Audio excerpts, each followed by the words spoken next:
Hello, I'm Cathy Falvey-Browne. I'm a consultant midwife in public health and midwifery-led care, and I currently work in Bart's Health, London. I'm going to talk today about the challenges of optimising normal birth with the increased intervention rates during Covid-19 pandemic. I'm a consultant midwife since 2011, and prior to that, I've had over 20 years' experience in various different roles, but mainly focusing on the intrapartum area. So there are challenging demographics in the area that I work.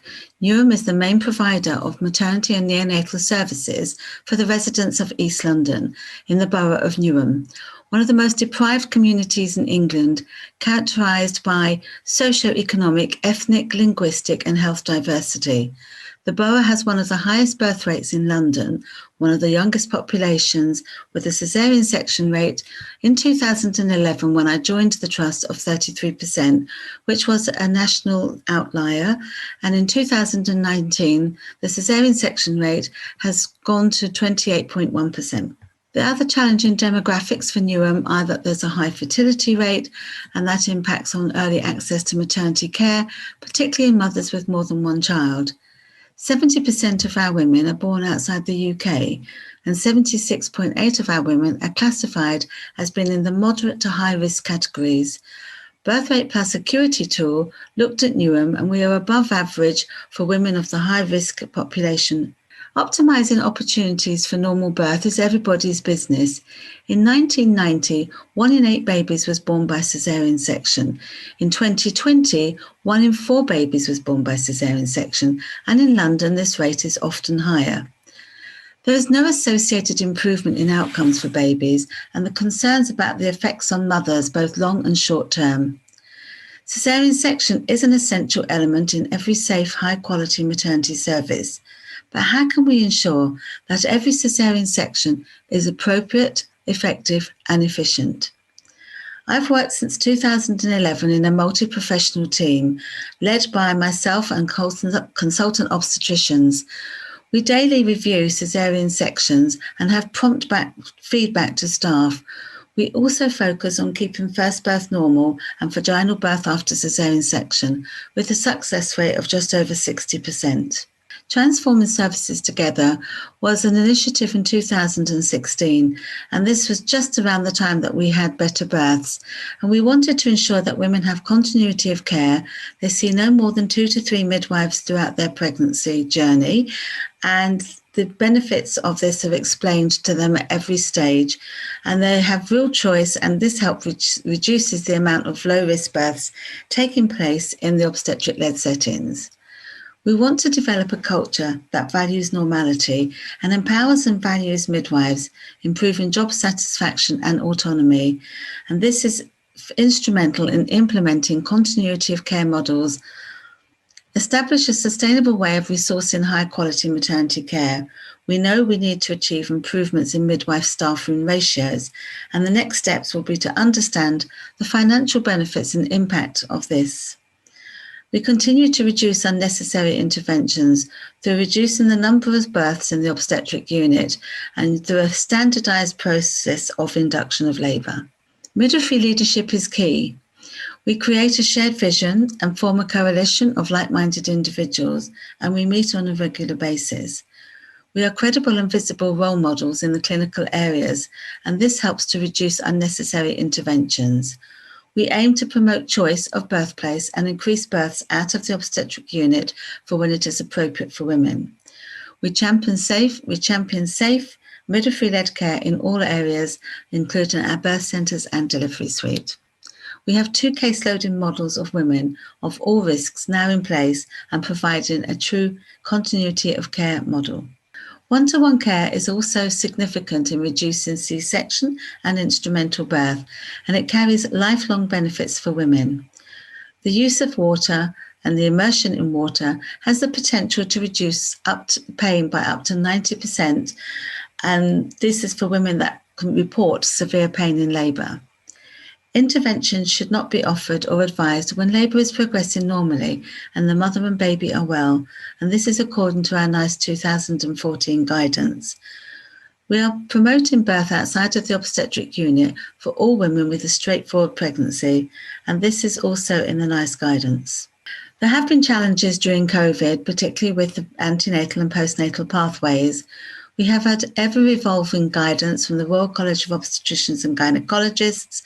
We've also had directives from Public Health England and directives from the Royal College of Midwives. We've ceased doing carbon monoxide monitoring for babies, as this was part of the Saving Babies Life Care Bundle to reduce stillbirths. Continuity of care is more difficult with virtual appointments. There are a high population of non-English speaking women, and the anxiety of staff contracting COVID or the risk of them transmitting to their families has been a challenge. The risk of not being able to provide appropriate care given our high-risk population of Black, Asian, minority ethnicity, BAME. The workforce challenges, both antenatal and postnatal, is that due to our diverse population of our workforce, many of our staff have had risk assessments and therefore have been shielding. We have also had staff that have had sicknesses and absences, which are higher than normal in COVID. This has increased the pressure of staff when the workforce was reduced to sickness. Lack of appropriate PPE in the early stages, and also midwives are anxious of going into people's homes. There was a lack of clarity about what should be worn, when and where. And childcare challenges are, because of our workforce being quite young, we obviously have quite a lot of mothers that have children at school. And the psychological impact on staff should not be underestimated.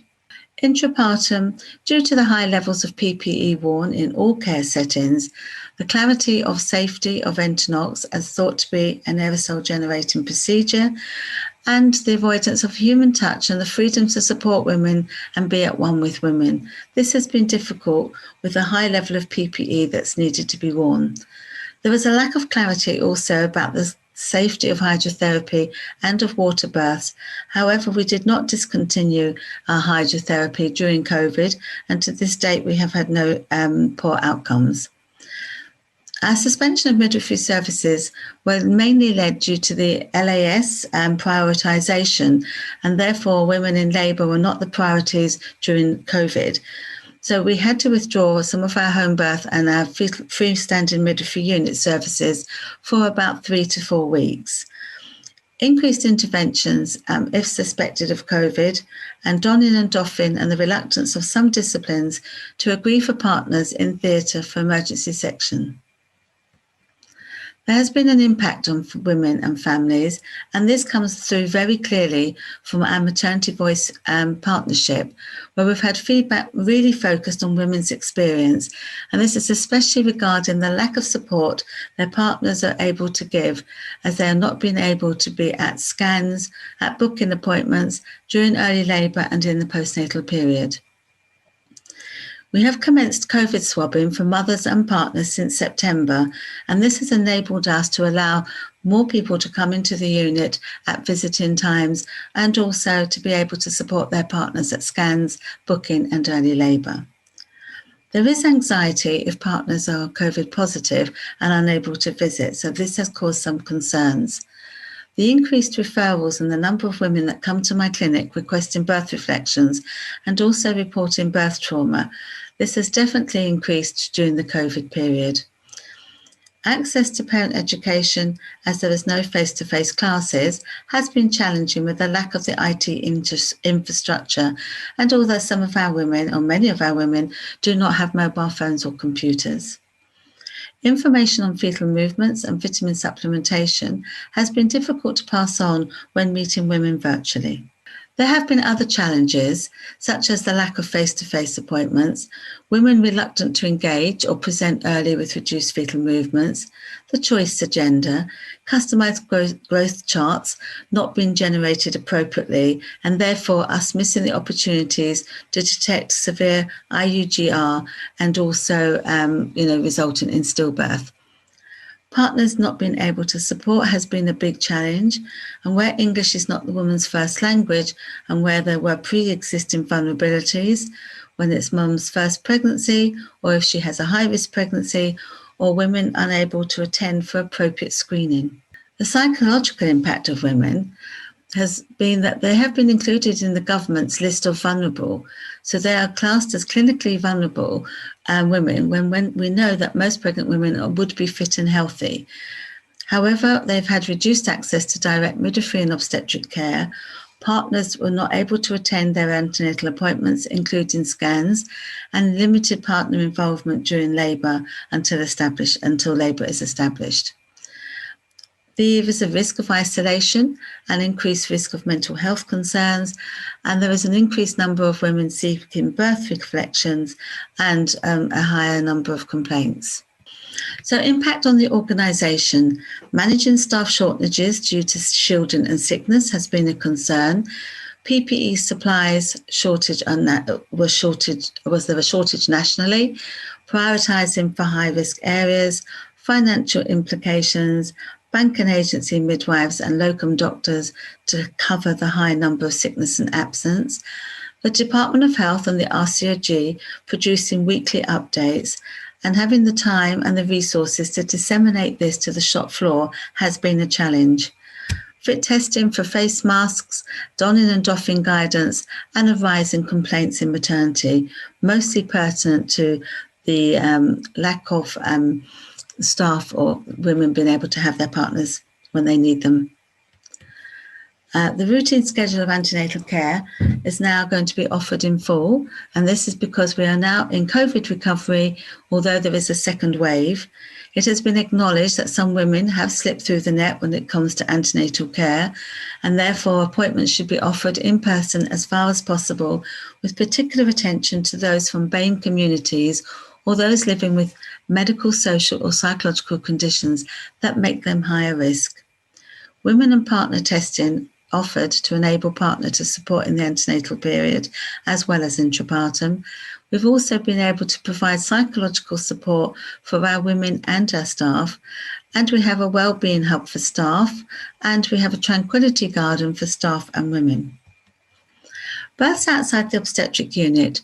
Despite the fact that we have been in a pandemic since March, both our birth centres, the co-located and freestanding, we have continued to offer low-risk care for these women. Despite the COVID, there has been a sustained high birth rate in our low-risk midwifery settings, and this reflects women being offered a choice of birth as recommended in Better Births. And as you can see from the chart below, the London average for births out of the obstetric unit is 15%, and at Newham for 2019 and 2020, we have gone between sort of 20 and 26%. The total caesarean section rate. So NHS Digital have reported in July that they found that the national induction rate has risen from 25 to 31.6, following the adoption of national guidance changes which recommend induction of labour. The rates of induction of labour at Newham reflect the national average. The caesarean section, despite the number of interventions during COVID and the number of women with suspected COVID that may have been elevated on the high-risk pathway, we have maintained the caesarean section rate, although we have had a steep rise in September, which we have reviewed to see if there are any themes or commonalities. As you can see from our dashboard, I've chosen to show a pictorial dashboard that we share with our mothers and fathers. And actually what we have here is March and September. You can see that the birth rate has gone up from 467 babies to 498, so not too much of an increase. However, the caesarean section rate in September was considerably higher than it was in March. But the number of women that are satisfied with our service has gone from 96 to 87, which for us is a worry. And the majority of complaints we have from women is about the partners not having been allowed to go into the unit during COVID pandemic. As I said, we have now relaxed this and partners are coming into the unit, so hopefully there will be a reduction in complaints. Thank you very much for listening.